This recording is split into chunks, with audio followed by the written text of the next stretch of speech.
चर्चा के लिए फिलहाल हमारे साथ करण नंदा बीजेपी प्रवक्ता और नरेश चौहान कांग्रेस प्रवक्ता भी लाइव जुड़े हुए हैं। आप दोनों का जनता टीवी पर बहुत बहुत स्वागत है। सबसे पहले मैं बीजेपी प्रवक्ता करण नंदा का रुख करना चाहूंगी।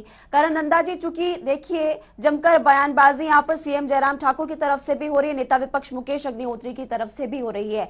बेरोजगारी का मुद्दा, महंगाई का मुद्दा, बागवानी का मुद्दा, नए वेतनमान का मुद्दा, कई ऐसे मुद्दे हैं। कैसे सरकार रिपीट करेगी, क्या है प्लान बीजेपी के पास?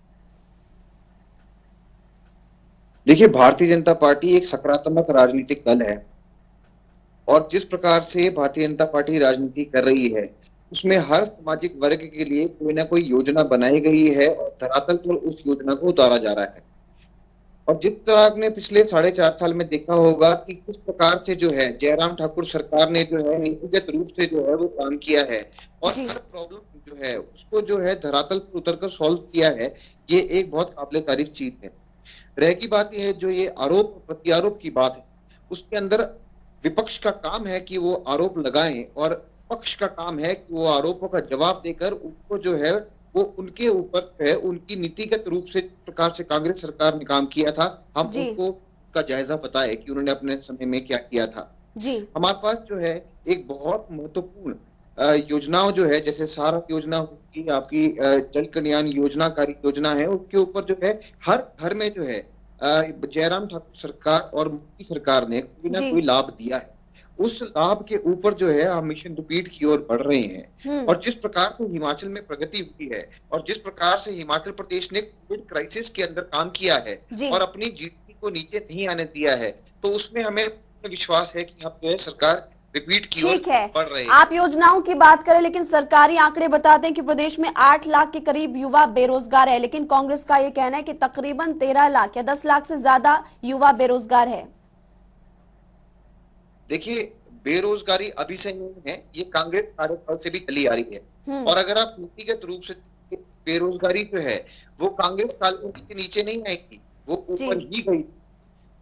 वर्तमान सरकार ने जिस प्रकार से फिल्डिंग ऑफ वर्कर्स और हर कैबिनेट में जो है हर विभाग में जॉब ओपनिंग की है, जी। उसमें लाखों प्रकार की नौकरियां जो है वो सरकार ने दी है। मुझे समझ नहीं आ रहा कि विपक्ष चाहता क्या है, ठीक है, कि वो पक्की नौकरियां दे या किस प्रकार की नौकरियां चलिए दे। विपक्ष पर से ही हम जान लेते गवर्नमेंट हैं। जॉब नरेश चौहान भी लगातार हमारे साथ बने हुए। नरेश चौहान जी, कल सीएम जयराम ठाकुर की तरफ से भी चंबा में ये बात कही गई कि आप बेरोजगारी का मुद्दा तो ऐसे उठा रहे जैसे आपकी सरकार जब थी तब सबकी नौकरियां पक्की थी। देखिए, सवाल ये है कि जब प्रदेश की जनता ने बदलाव किया जी। और माननीय मुख्यमंत्री जयराम ठाकुर जी को चीफ मिनिस्टर बनने का मौका मिला और आज समय है चुनाव में जाने का, आपको अपना कार्यकाल बताना चाहिए जनता को। आप पिछली बातों को याद दिला के जनता को क्या बताना चाह रहे हैं? आप अपना कार्यकाल बताएं, अपनी रिपोर्ट बताएं कि आपने क्या किया। इस वक्त समय आपका है, आप सत्ता में हैं और जनता जानना चाहती है कि आपने 5 साल में जो वादे किए थे बेरोजगारों से, किसानों से, बागवानों से या हर वर्ग से, उसका क्या हुआ है। मैं समझता हूँ मुख्यमंत्री जी ने अगर काम किए तो उनको गिनाने चाहिए, जनता के बीच जाना चाहिए। कांग्रेस की बात छोड़िए, रिपीट करने की बात मुख्यमंत्री राजनीतिक दल रिपीट करेंगे या प्रदेश की जनता रिपीट कराती है? लोकतंत्र में जनता रिपीट करा सकती है या डिफीट करा सकती है। आप सपने देख रहे हैं कि हम रिपीट कर रहे हैं, आपने सोच लिया कि हम रिपीट कर रहे हैं, आप उसका गुणगान कर रहे हैं हर पब्लिक मीटिंग की, हम रिपीट करने जा रहे हैं। आप कौन होते हैं? ये तो प्रदेश की जनता तय करेगी कि आप रिपीट करते हैं या आप डिफीट होते हैं। 4 बाई इलेक्शन हुए, उसमें जनता ने अपना मूड पूरी तरह से बताया कि आज तक की सबसे कमजोर सरकार चल रही हिमाचल प्रदेश में। भाषण देने से कुछ नहीं होगा। बेरोजगारी की हालात है कि 14% पे है। आज तक की सबसे बड़ी बेरोजगारी झेल रहा है हिमाचल प्रदेश का युवा। 11 लाख बेरोजगार युवा जो दर्ज है जिनके नाम, और जो आप एग्जाम्स कर रहे थे वो पेपर लीक हो रहे थे, वो पेपर बिक रहे थे। आप कौन सी बात को करना चाहते हैं? किस बात पे, किस विषय पे आप डिबेट करना चाहते हैं? हमारी खुली चुनौती है इनको कि जहां ये चाहे अपना ये 5 साल का कार्यकाल बताए, फिर हम इनका बताते हैं कि उन्होंने क्या वादे किए थे इनके मैनिफेस्टो। ठीक है, जवाब दीजिए करण नंदा, जवाब दीजिए।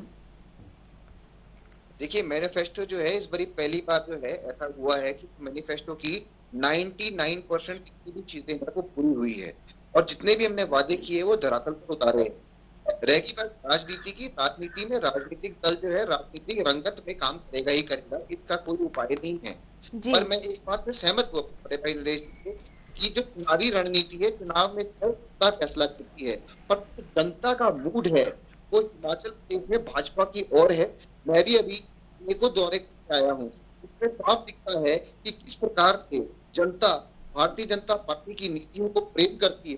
उसमें मैं साफ कह सकता हूँ कि जनता का मूड भारतीय जनता पार्टी के पक्ष में है।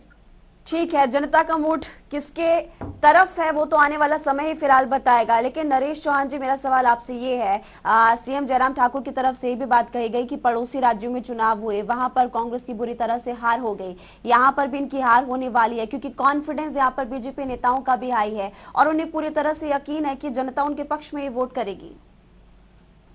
भाई, आपको खुश होने का मौका मिलता है दूसरे राज्यों से, उनकी खुशी से आपको क्या मिलने वाला है? आपको तो अपने राज्य का जो 5 साल आपने सरकार चलाई उसके बारे में बोलने की आवश्यकता है। ये हिमाचल प्रदेश के लोग क्या करने वाले 2-3 महीने बाद वो जानने की आवश्यकता है। आप दूसरे राज्यों की जीत से उत्साहित हैं, मुझे समझ नहीं आता उससे हमें क्या मिलने वाला है। कांग्रेस पार्टी एक मजबूत संगठन, मजबूत नेतृत्व हिमाचल प्रदेश में है, लोगों की समस्याओं को नहीं समझते हैं। बागवानों का देखिए आप, अभी कितने लोग बागवान सड़कों पे उतर रहे हैं। सेब का आजकल टाइम चल रहा है, हिमाचल प्रदेश में सेब का सीजन चल रहा है, तो सैकड़ों बागवान अपने क्षेत्रों में सड़कों पे उतर के सरकार के खिलाफ प्रदर्शन कर रहे हैं। आज क्या हालात हुए एप्पल इंडस्ट्री का, कितना बोझ उनके ऊपर पड़ गया है पैकिंग मटेरियल का, या सब्सिडी जयराम जी की सरकार ने 2020 में बंद कर दी सारी। इंसेक्टिसाइड थी, फंजीसाइड थी, खादों पे जो सब्सिडी थी सारी बंद कर दी, पूरा बोझ जनता पे डाल दिया, किसानों और बागवानों पे डाल दिया। आज उनकी हालात है कि अपना जो उनका प्रोडक्शन का कॉस्ट है वो पूरा नहीं हो रहा और सरकार कहीं नजर नहीं आ रही। तो ये बड़े मुद्दे हैं। दूसरे राज्यों में क्या हुआ, उससे क्या होने वाला है। आप अपने राज्यों के किसानों को, बागवानों को, बेरोजगारों को, युवाओं को, छोटे व्यापारियों को, उनकी समस्या को एड्रेस करें। और सरकारी मुलाजिम पिछले 2 साल से सड़कों पे घूम रहे, ओपीएस पे लोग, हजारों लोग प्रदर्शन कर रहे, मुख्यमंत्री बता नहीं पा रहे कि उनकी क्या योजना इनके बारे में। ठीक है, तो सीएम जयराम ठाकुर और नेता विपक्ष एक दूसरे पर जमकर आरोप लगा रहे और प्रदेश के मुद्दों पर हम चर्चा कर रहे थे कि किस तरह से बेरोजगारी, महंगाई और प्रदेश के कई मुद्दे हैं जिसको लेकर कांग्रेस पार्टी लगातार सरकार पर हमलावर है। तो वहीं पर सरकार की तरफ से दावा किया जा रहा है कि मिशन रिपीट हर हाल में होगा। 2 पार्टियों के प्रवक्ता लगातार हमारे साथ बने हुए हैं, करण नंदा बीजेपी प्रवक्ता हमारे साथ बने हुए, तो कांग्रेस प्रवक्ता नरेश चौहान जी भी हमारे साथ बने हुए हैं। ब्रेक पे जाने से पहले करण नंदा जी, यहाँ पर सवाल खड़ा किया गया था बागवानों को लेकर। आज प्रदेश के बागवान परेशान है, कांग्रेस पार्टी का ये कहना है। सेब सीजन सर पर है और बागवानों की मांग है कि जीएसटी में जो आपने छूट कैबिनेट की मीटिंग में दी है वो ओपन मार्केट में भी दी जाए। देखिए, लगातार जो है वो बागबान की जितनी भी समस्याएं हैं उनको सरकार द्वारा सुना है और लगातार जो सरकार जो है जितनी भी हमारे बागबानी संघ उनके साथ जो है लगातार संपर्क में है जी। और नीतिगत रूप से जो है जितनी जो है सरकार दे रही है वो जितनी समस्याएं इन पर आ रही है उसको सॉल्व करने में प्रभाव से काम कर रही है। जैसे ही आपने देखा होगा रिस्पॉन्सिव गवर्नमेंट, जैसे ही जीएसटी की चीज सामने आई थी, जीएसटी में जो है वो हमने निर्णय लिया था कि 6% जीएसटी कम किया जाए और हम जो है वो कॉटन के रेट्स को भी जो है नियंत्रण करने का प्रयास कर रहे हैं। मान लिया कि समस्या है इंटरनेशनल जो है ये महंगाई ऊपर आई है, उसकी वजह से जो है प्राइसेस वगैरह ऊपर आई है, तो फिर भी हम कंट्रोल करने का जो है वो पूरा प्रयास कर रहे हैं और लगातार करते रहेंगे। और इसमें देखिए कि बागवानी से जुड़ी जितनी भी हमारे क्षेत्र है उसमें केंद्र और प्रदेश ने जो है वो अनेकों योजनाएं बनाई है जिसके इनको लगातार लाभ पहुंच रहे हैं।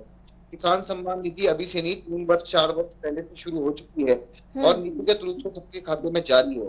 शायद अच्छे काम भी देखने चाहिए, हमेशा निंदा नहीं करनी चाहिए। ठीक है नरेश चौहान जी, कभी अच्छे काम भी देख लीजिए, हमेशा आप नेगेटिव पर ही क्यों जाते हैं, कहना है बीजेपी प्रवक्ता का। हम विपक्ष में हैं और जो लोगों की समस्या है उनको उठाना हमारा काम है जी। और आज जिस तरह का माहौल है ये खुद मान रहे हैं कि हमने जीएसटी 6% कम करने का प्रयास किया है, वो भी केवल एचपीएमसी के माध्यम से जो खरीदा जाएगा काटन। हम कहते हैं कि किसान और बागवानों पे जो जीएसटी होना ही नहीं चाहिए, पूरे का पूरा ये जो है एबोलिश होना चाहिए। जिस प्रकार से महंगाई, ये खुद मान रहे हैं कि महंगाई बढ़ी है, वो बोझ बढ़ा है उन लोगों पे। अगर किसान और बागवान, एप्पल इंडस्ट्री आज तकरीबन 10 लाख लोगों को सीधे तौर पे रोजगार देती है इंडस्ट्री और 7 जिला में लोग जो है एप्पल की ऑर्चर्ड का काम करते हैं, सेब का काम करते हैं। सरकार की जिम्मेवारी होनी चाहिए कि इतने बड़े पैमाने पर जो इंडस्ट्री रोजगार देती है हमारे लोगों को, उसको हमने कैसे बचाना है। आपने सब्सिडियां बंद कर दी। अब आप 10 करोड़ रुपया आनंद फानंद में, जब सारे लोग सड़कों पे उतर रहे हैं, 5 तारीख को विधानसभा का, जिसको कांग्रेस के लोग भी सब समर्थन कर रहे हैं, घेराव कर रहे हैं सरकार का, क्यों लोग आज, जब सेफ सीजन चल रहा है, लोग बगीचों में होने चाहिए, अपने काम में शामिल होने चाहिए, तो आज वो सड़कों पे उतर रहे हैं। ये इसकी जिम्मेवारी किसकी है? क्यों आज लोग सड़कों पे उतर रहे हैं? ऐसी परिस्थितियां क्यों बनी? सरकार कहाँ रही? समय से फैसले क्यों नहीं कर पाई सरकार? ये सारी कमजोरियां सरकार की और मुख्यमंत्री जी की हैं। अब दबाव में वो कोशिश कर रहे हैं कि 10 करोड़ रुपया मैं दे दूंगा, सीजन खत्म हो गया, उस पैसे का, उस सब्सिडी का क्या फायदा है? आपके पास कोई ढंग के लोग नहीं जो प्लानिंग कर पाए। यही बात आपका हर जगह है। आप बेरोजगारी की बात करें, आप सड़कों की हालत देखें, एप्पल बैट्स में कोई पूछने वाला नहीं है। तो हमारे जो बागवानी मंत्री है माशाअल्लाह है, लोग उनको रिजेक्ट कर चुके हैं पूरे प्रदेश के, उनको कोई लेना देना नहीं सेब वालों से, उनका कोई इंटरेस्ट नहीं है एप्पल इंडस्ट्री के साथ। एप्पल जी, चूंकि समय थोड़ा कम है, आखिरी सवाल मैं दोनों पार्टियों के प्रवक्ता से यहाँ पर पूछना चाहूंगी। सबसे पहले नरेश चौहान जी मैं आपसे पूछूंगी, फिर करण नंदा के पास जाऊंगी। बात पहले की जाए, क्योंकि कर्ज की बात यहाँ पर की जाती। प्रोफेसर प्रेम कुमार धूमल 2007 से 12 के बीच 28,760 करोड़ रुपए का कर्ज उनकी तरफ से लिया गया था। बीजेपी की तरफ से कहा जा रहा है नरेश चौहान जी की वीरभद्र सिंह ने साल 2012 से 17 में 47,906 करोड़ रुपए का कर्ज लिया। उस वक्त तो कोविड भी नहीं था। आपको सिर्फ और सिर्फ इस सरकार का कर्ज नजर आ रहा है? देखिए, सवाल ये नहीं है कि ये गलत आंकड़ा थोड़ा ठीक करने की जरूरत है जी। जब वीरभद्र सिंह जी सरकार छोड़ के गए 2017 में, तो 47,000 करोड़ पूरा जो पिछली सरकारों का सारा जो कर्जा था वो 47,000 के करीब था जी। उससे पहले की जितनी सरकारें रही। लेकिन उसके बाद 47 से आज ये 75 पहुंच रहा है। विद इन 5 ईयर भी आप 30,000 करोड़ रुपए का कर्जा लेके सरकार को चला रहे हैं। मुख्यमंत्री जी हर महीने 500,000 रुपए का कर्जा लेके सैलरीज और पेंशन और लाइबिलिटीज को क्लियर कर रहे हैं। अब पहले कर्जा लेती थी सरकारें, वो विकास के लिए लिया जाता था, उससे प्रदेश का विकास किया जाता था। आज परिस्थितियां बिल्कुल बदल चुकी है। आप रीपेमेंट के लिए, लॉन्स के लिए, सैलरीज के लिए और दूसरे खर्चों के लिए लोन लेके सरकार को चला रहे हैं। ये उपलब्धि है जयराम जी की। 5 साल में 30,000 करोड़ रुपए का कर्जा। आप ये बताएं, ये कर्जा किस पे है? हम लोगों पे, हिमाचल की जनता पे, जो बच्चे, छोटे बच्चे हैं, बुजुर्ग है, सब लोगों पे ये कर्जा है। जी ठीक है, जवाब ले लेते हैं। का मतलब है इसकी जिम्मेवारी कौन लेगा? जी, इसकी जिम्मेदारी कौन लेगा? क्योंकि इतना ज्यादा कर्ज यहाँ पर सीएम जयराम ठाकुर की सरकार ने ले लिया है। लगातार कांग्रेस पार्टी आप पर निशाना साध रही। करण नंदा, देखिए, हमें तो लोन विरासत में मिला है, और ऐसा नहीं है कि जो कांग्रेस पार्टी है वो कभी सत्ता में नहीं आई, और बड़े लंबे टाइम तक ये सत्ता में रही।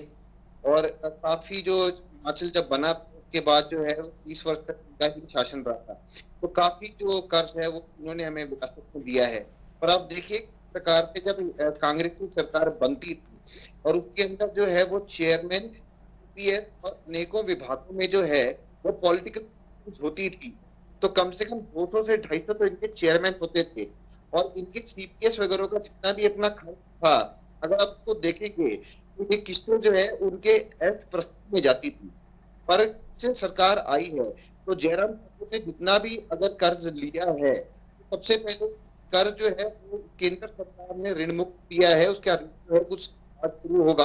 और दूसरा जो है केंद्र जिस प्रकार से जो है सहायता राशि है तो काफी जो है बड़ा हिमाचल प्रदेश को लाभ होता है। मेरा मानना ये है कि जयराम ठाकुर कर्ज ले रही है वो डेवलपमेंट के लिए ले रही है, सामाजिक कल्याण योजनाओं के लिए ले रही है, और कांग्रेस ऐश के लिए नहीं ले रही है। ठीक है, किसने ऐश प्रस्ती के लिए कर्ज लिया या फिर किसने विकास के लिए कर्ज लिया, ये तो आने वाला समय ही बताएगा। लेकिन अब चुनाव बेहद नजदीक है और इसी को लेकर लगातार कांग्रेस पार्टी, बीजेपी एक दूसरे पर आरोप प्रत्यारोप लगा रही है। आप दोनों का बहुत बहुत शुक्रिया बातचीत करने के लिए। तो फिलहाल आपको बता दें कि पूरे प्रदेश में बवाल मचा हुआ है और चुनाव अब बेहद नजदीक है। इसी को लेकर सभी एक दूसरे पर या फिर पिछली सरकारों को लेकर निशाना साध रहे हैं।